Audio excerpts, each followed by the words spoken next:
Hello students, welcome you all on your on YouTube channel ज्याचं नाव आहे गुरु talk education. यापूर्वीच्या व्हिडिओमध्ये आपण पाहिलं होतं डार्विनिझम. ओके, डार्विनने काय काय सांगितलेलं आहे बघा. All the organisms which present on earth reproduce prolifically. म्हणजे जे पण अर्थवर ऑर्गॅनिझम्स आहेत यांचा उद्देश आहे जास्तीत जास्त बाळांना जन्म देणे. आणि हे जे ऑफस्प्रिंग आहेत, हे जे बाळ आहेत त्यांचे, हे स्ट्रगल फॉर एक्झिस्टन्स करतील.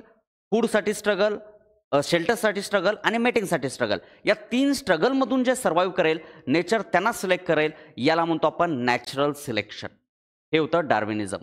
आता बघणारे आपण लॅमार्किझम काय किंवा थिअरी ऑफ लॅमार्क कशाला म्हणतो आपण.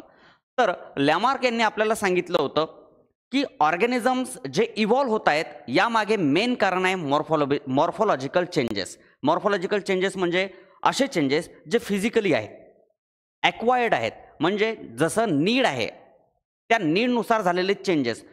स्नेकला लेग्सची नीड नव्हती, सापाला पायाची गरज नव्हती, त्याचे पाय जे आहेत, लेग्स जे आहेत ते डिजनरेट झालेले आहेत. जिराफची मान उंच झाली बिकॉज त्याला त्याची गरज होती. ह्या सगळ्या गोष्टी ज्या आहेत ॲक्वायर्ड कॅरेक्टर म्हणतो आपण. जन्माला आल्यानंतर स्लोली जशी नीड आहे तसं ऑर्गॅनिझमनं स्वतःला चेंज करून घेतलं. याला आपण ॲक्वायर्ड कॅरेक्टर म्हणतो. तर या ॲक्वायर्ड कॅरेक्टरच्या अबाउट जी पण इन्फॉर्मेशन आहे जी लॅमार्क यांनी दिलेली आहे यालाच आपण म्हणतो थेरी ऑफ लॅमार्किझम. बघूया डिटेलमध्ये. लॅमार्किझम थेरी ऑफ ॲक्वायर्ड कॅरेक्टर किंवा थेरी ऑफ मॉर्फोलॉजिकल चेंजेसची, जे की रिस्पॉन्सिबल आहेत इव्होल्युशनसाठी. नाव आहे जॉन बेप्टिस्ट लॅमार्क. एक नॅचरलिस्ट आहेत. स्पेलिंग जीन्स आहे बट त्याला रीड करतात जॉन. नंतर morphological changes are responsible for evolution. जेही इव्होल्युशन झालं यामध्ये इंटरनल फोर्स, नीड ज्याला आपण म्हणतो इंटरनल फोर्स. मला गरज आहे अभ्यासाची म्हणून मी अभ्यास करत आहे, मला कोणाचा फोर्स नाही आहे. ओके, तर या इंटरनल नीडमुळे इव्होल्युशन होत आहे. एखादा स्टुडंट टॉपर येत आहे तर त्याला कोणी सांगत नाही आहे की तू स्टडी कर. त्याला इंटरनल नीड आहे. हां, सजेशन घेईल तो. प्रत्येक वेळी टीचरला विचारत आहे, सर मी काय करू, मी काय करत आहे हे बरोबर आहे का, किंवा मला अजून काही चेंजेस करावे लागतात का, हे सजेशन तो टीचरकडून घेईल. बट त्याला स्वतःला नीड आहे म्हणून तो टॉपर आहे. एग्स जे आहे हे बाहेरून फोर्स केली तर त्याचं ॲमलेट बनेल. ओके, आणि इंटरनली फोर्स जर अप्लाय झाली, आतून गरज पडली तर ते एग्स ब्रेक होईल आणि त्यातून सुंदर एक बर्ड बाहेर येईल. इंटरनल फोर्स लागत असते लाईफ ब्युटिफुल बनवण्यासाठी. एक्सटर्नल फोर्समुळे आमलेटच बनणार आहे लाईफचं. सेम इंटरनल फोर्स रिस्पॉन्सिबल आहे मॉर्फोलॉजिकल चेंजेससाठी अँड मॉर्फोलॉजिकल चेंजेस रिस्पॉन्सिबल आहेत इव्होल्युशनसाठी. Who said? लॅमार्क. रिझन काय आहेत या मॉर्फोलॉजिकल चेंजेससाठी? तर एक इंटरनल फोर्स आहे, दुसरं म्हणजे ॲक्टिव्हिटीज आणि लेझिनेस आहे. एखाद्या ऑर्गनचा, जसं एक्झाम्पल घेतलं आपण जिराफच्या नेकचा, तर जिराफने काय केलं, ॲक्टिव्हिटी शो केली नेकबद्दल. त्याला माहीत होतं जे म्हणजे ग्राउंड लेवलला ग्रास आहे किंवा जे छोटे छोटे प्लांट आहेत यासाठी खूप स्ट्रगल आहे. खूप सारे हार्बिओरस इथे प्रेझेंट आहेत, ते आधीच खाऊन टाकत आहेत सगळं ग्रास. मग या ग्रासपेक्षा आपण काय करूया, उंचावरच्या प्लांटचे लिव्ज खाऊया, जेणेकरून त्यासाठी स्ट्रगल कमी आहे. मग त्याने स्वतःची नेक जी आहे ती उंच बनवण्याचा प्रयत्न केला, म्हणजे ॲक्टिव्हिटी शो केली त्याच्या नेकबद्दल. किंवा जे स्वॅन आहेत, डक आहेत, यांना पाण्यामध्ये राहायचं होतं. जसं की पाण्यामध्ये राहायचं असेल तर त्यांना पाणी मागे लोटावे लागेल, तर त्यांनी त्यांचे जे हे आहेत काय म्हणून आपण टोज किंवा फिंगर आहेत, फिंगरच्या मधामध्ये वेब तयार करून घेतले जेणेकरून ते पाण्याला मागे लोटू शकतात. लेझिनेस म्हणजे जसं की स्नेक आहेत, त्यांनी त्यांच्या लेग्सबद्दल लेझिनेस शो केलं ज्यामुळे त्याचे लेग्स डिसॅपियर झाले. आता स्नेकला लेग्स नाही आहेत. यालाच लॅमार्क याने म्हटलेलं आहे principle of use or disuse. ज्या गोष्टीचा यूज केला जाईल ती गोष्ट डेव्हलप होत जाईल आणि ज्या गोष्टीचा यूज संपेल किंवा कमी होईल ती युजलेस किंवा डिसयूजमध्ये येईल ती. म्हणजे एखाद्या समजा आता काही वर्षानंतर ब्रेनचा यूज कमी होत गेला तर ब्रेन जो आहे हा लेझी होऊन जाईल, त्याचं काम कमी करेल तो. आपल्या बॉडीमध्ये पण सेल्युलोज डायजेशन आता खूप कमी झालेले आहे. आपण उकडलेलं अन्न खातोय किंवा शिजवलेलं अन्न खातोय, त्यामुळे डायजेशनसाठी म्हणजे सेल्युलोज डायजेशनचं कामच पडत नाही. आपला जो अपेंडिक्स आहे हा अपेंडिक्स डिजनरेट होत चाललेला आहे. आपल्याला टेलची गरज नव्हती, त्यामुळे आपला टेल बोन जो आहे तो डिजनरेट किंवा वेस्टिजियल ऑर्गनमध्ये येतो तो. ठीक आहे, लॅमार्कने आपल्याला तेच सांगितलेलं आहे. नेक्स्ट आहे काही एक्झाम्पल लॅमार्क्सने दिलेले आहेत, जसं की नेक ऑफ जिराफ. कशामुळे? Due to browsing on leaves of tall plant. उंच झाडाचे पान खाण्याच्या प्रयत्नात इंटरनल फोर्स, आतून गरज होती, म्हणून त्या जिराफने काय केली, स्वतःची नेक उंच बनवून घेतलेली आहे. नेक्स्ट आहे शोल्डर्स ऑफ आयर्न स्मिथ.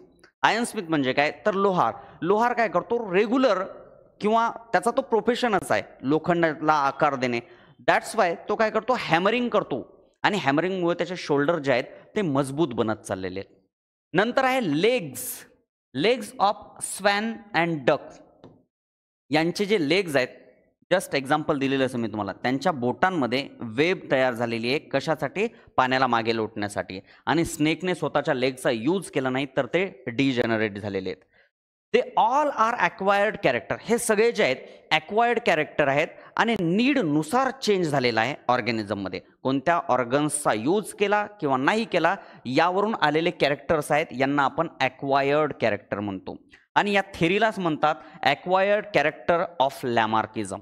या थेरीला काय म्हणतो आपण? Acquired character of Lamarckism. Next आहे आपल्याकडे डेव्हलपमेंट ऑफ ऑर्गन. बघा, development of organ due to specific activities आणि डिजनरेशन बिकॉज नो यूज. एखाद्या गोष्टीचा यूज केला तर ती गोष्ट डेव्हलप होत चाललेली आहे, आणि जर यूज केला नाही तर ती डिजनरेट होत आहे. याला आपण मान्य केलं. आपण म्हणजे सायंटिस्टने, जगातल्या सगळ्या सायंटिस्टनी, बायोलॉजिस्टनी याला मान्य केलेलं आहे, एक्सेप्ट केलं. बट हे कॅरेक्टर एका जनरेशनमधून नेक्स्ट जनरेशनमध्ये जातात, हा पॉईंट मात्र रिजेक्टेड आहे. म्हणजे सायंटिस्टचं म्हणणं हे होतं, जर एखादा बॉडी बिल्डर आहे, त्याने रेग्युलर एक्सरसाइज केली आणि स्वतःची बॉडी बनवली, तर ही बॉडी जशाला तशी ट्रान्सफर होत नाही बाळामध्ये. किंवा काही एक्झाम्पल आहेत आपल्याकडे, जसं की हा आहे उंदीर. एक ऑगस्ट वाईजमन नावाचे सायंटिस्ट आहेत, त्यांनी हा एक्सपेरिमेंट परफॉर्म केला होता. कशासाठी? तर या लॅमार्क्सच्या थेरीसाठीच. ओके, काय केलं, जवळपास 21 जनरेशनपर्यंत 2 उंदीर घेतले, मेल आणि फिमेल, आणि त्यांची टेल जी आहे ती कट केली आणि यांचं रिप्रोडक्शन घडवून आणलं. 21 जनरेशनपर्यंत एक्सपेरिमेंट केल्यानंतरही टेल कापलेल्या मेल आणि फिमेल त्या उंदराला जे बाळ होत होतं, या प्रत्येक बाळाला एक शेपटी होती. याचा अर्थ यांना टेल नाही, मग हे कॅरेक्टर जायला पाहिजे होते बाळामध्ये, पण असं झालं का? नाही. आपण आतापर्यंत एक्झाम्पल पाहिलं, बॉडी बिल्डरचे जे कॅरेक्टर आहेत ते बाळामध्ये जात नाहीत. टेल कट केली तरी ती बाळामध्ये, विदाऊट टेलचं बाळ जन्माला आलं नाही. एखादा प्लेयर घ्या, बेस्ट प्लेयर, जर त्याचा मुलगा असेल, समजा एक्झाम्पल सचिन तेंडुलकर आहे, बेस्ट प्लेयर आहे, पण त्याच्या मुलामध्ये ते कॅरेक्टर जातील का? नाहीच जाणार. त्याच्या मुलाला तो अभ्यास करावा लागेल, काय म्हणू आपण त्याला, त्यासाठी खूप सारी मेहनत घ्यावी लागेल. ठीक आहे, तर हे कॅरेक्टर बाळामध्ये जाणार नाहीत. किंवा अजून ॲक्टरच्या बाबतीत जरी पाहिलं, बेस्ट ॲक्टर असेल पण त्याच्या मुलाने एफर्ट्स घेतले नाहीत, प्रॅक्टिस केली नाही, तर त्या मुलामध्ये ते ॲक्टिंगचे गुण जाणार नाही.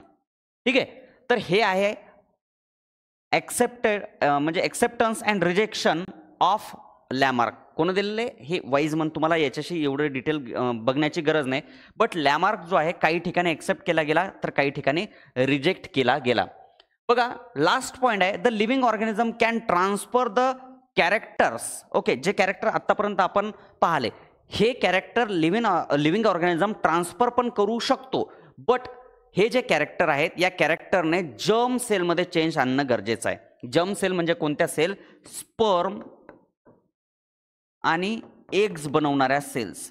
या सेलमध्ये जर चेंज होत असेल तरच कॅरेक्टर पुढे जातील. सोमॅटिक सेल म्हणजे बॉडीच्या सेलमध्ये झालेला चेंज हा एका जनरेशनमधून नेक्स्ट जनरेशनमध्ये जात नसतो. ओके, तर जर्म सेलमध्ये चेंज होत असेल तरच तो पुढे जातो, आणि यालाच म्हणतो आपण अँसेस्ट्री ऑफ ॲक्वायर्ड कॅरेक्टर. जे character the living organism can transfer the character which it was acquired to the next generation, यालाच म्हणतो आपण अँसेस्ट्री ऑफ ॲक्वायर्ड कॅरेक्टर. ठीक आहे, तर ही होती आपली थेरी ऑफ लॅमार्क. यानंतर आपल्याला बघायचं स्पेसिएशन म्हणजे काय ते नेक्स्ट व्हिडिओमध्ये बघू. आणि लास्ट टॉपिक या चॅप्टरचा आहे ह्युमन इव्होल्युशन. ठीक आहे, ह्युमन इव्होल्युशन.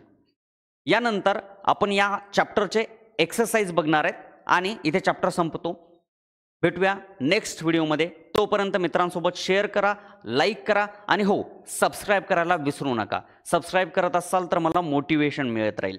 नक्कीच सबस्क्राईब करा. थँक्यू.